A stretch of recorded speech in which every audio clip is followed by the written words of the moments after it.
In the Heart of the Word. Reflections by Father Joseph Mary, SCTJM, on the daily readings from the Holy Mass. Special Encore Edition, from the Sanctuary of Lourdes 2023. Feast of Our Lady of Lourdes. Tuesday of the 5th week of Ordinary Time. The Apostles of Our Lady.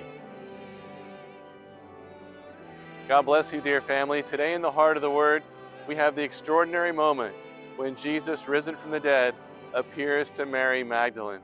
Mary was totally surprised to encounter the love of the Lord, and we discover something of the love of the heart of Jesus for her and for us. Jesus himself wanted Mary to know that he was with her. And how did she discover that the Lord had risen from the dead? She saw a man that she thought was the gardener in the garden. It ended up being Christ himself. And it was the moment that Jesus said, "Mary." And hearing his voice call her name, she is extraordinarily touched by the love of Christ. And she says, "Rabboni," which means my teacher.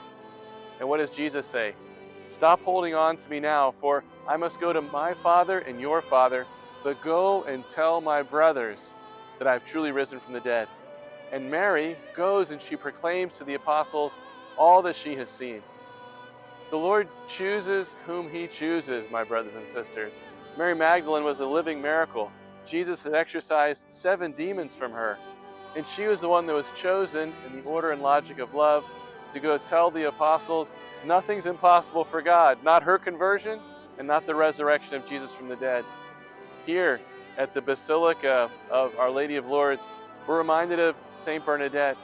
Saint Bernadette, who was a humble and uneducated girl, was chosen by God so that through her the Church would come to know the love of Our Lady and the truth of the Immaculate Conception. Saint Bernadette would run and tell the parish priest that the Lady told me who she is. I am the Immaculate Conception. I am the Immaculate Conception. And just like you and me, we've also been chosen by the Lord to proclaim what God has done. We don't have to have it all together. We don't have to have the perfect summary of what the Christian life is, but he does ask us to be authentic and to authentically proclaim that Jesus Christ is alive. We've experienced his mercy and he makes all things new, and we are evidence of that. Let us listen to these words of Mother Adela. With the power of the resurrection, Jesus has definitively proclaimed that love is stronger than death, and love makes all things new. All for the heart of Jesus, through the heart of Mary.